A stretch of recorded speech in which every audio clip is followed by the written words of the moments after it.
At any other time, it wouldn't matter if the lights went out at Woodrow Wilson School. For one thing, we probably wouldn't be there if it happened at night. And when it had happened once in the daytime, Miss Hazelwood turned it into a lesson about energy sources, and we had to draw wiring diagrams for extra credit. But now, on Halloween night, I knew this would happen, Joanne said again, but of course she didn't know this would happen. She didn't even know what had happened. Nobody knew what had happened except Donald Sycamore, because Donald was the only person around when Alice finally found an outlet and plugged herself in. Donald said later that it was very exciting. Just like the 4th of July, there was this loud crack and a lot of sparks, and Alice yelled and the lights went out. Alice wasn't hurt, but for a long time she claimed to have loose electricity in her fingers, and she wouldn't turn anything on or plug anything in because of it. In the meantime, though, everyone was stumbling around in the dark. Normally, when something unexpected happened, Mr. Crabtree would get on the PA system and tell us all about it.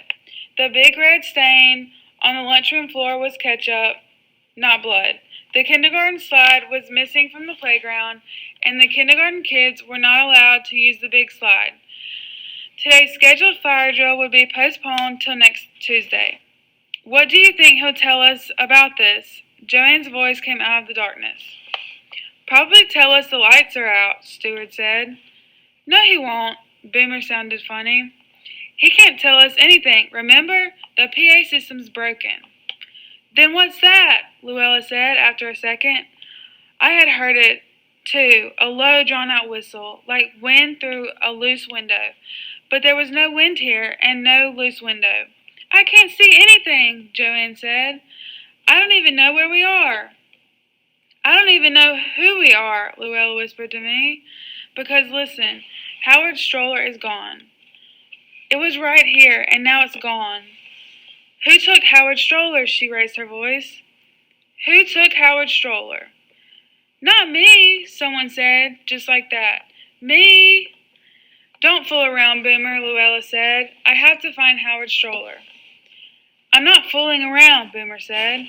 I don't know who that was. It wasn't me. It also wasn't Albert or Stuart or Joanne or Maxine or me, so we didn't hang around there. Wherever there was, Joanne was right. Everything seemed different with all the lights out, and no way to tell one room from another.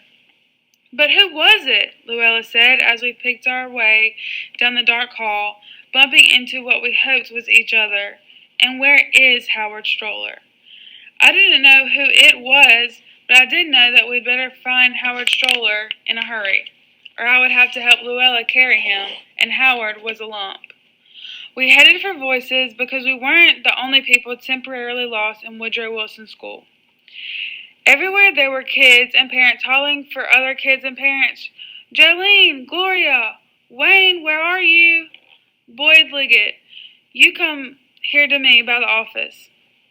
And Mr. Crabtree was yelling, lights, lights, as if just yelling about them would turn them on somehow. We did see a little flicker of light way at the end of the hall. Like a flashlight, Boomer said. Austin Hubbard had a flashlight because he's a floor lamp. Hey, Austin, he called. Wait up! But the light bobbed up and down and back and forth and then went out. Maybe Austin didn't hear us, I thought. Or maybe it wasn't Austin. Maybe it was who or what.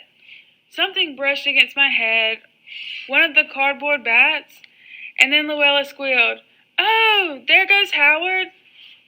Of course he didn't go far, and he didn't seem to mind being dropped on the floor. But I had to feel around a little bit so I wouldn't pick him up by one leg or something. And by accident I grabbed Joanne, who also squealed. It's me, I said. It's just me. How am I supposed to know that? She groaned. You could be anybody or anything. I'm going to sit down on the floor and stay right here till the lights come on. But somebody has to stay with me. I had the perfect person, Howard. But before I could hand him off to Joanne, we heard somebody yelling above all the other noise. It's alive! The whole cauldron is alive with worms. The somebody was my mother.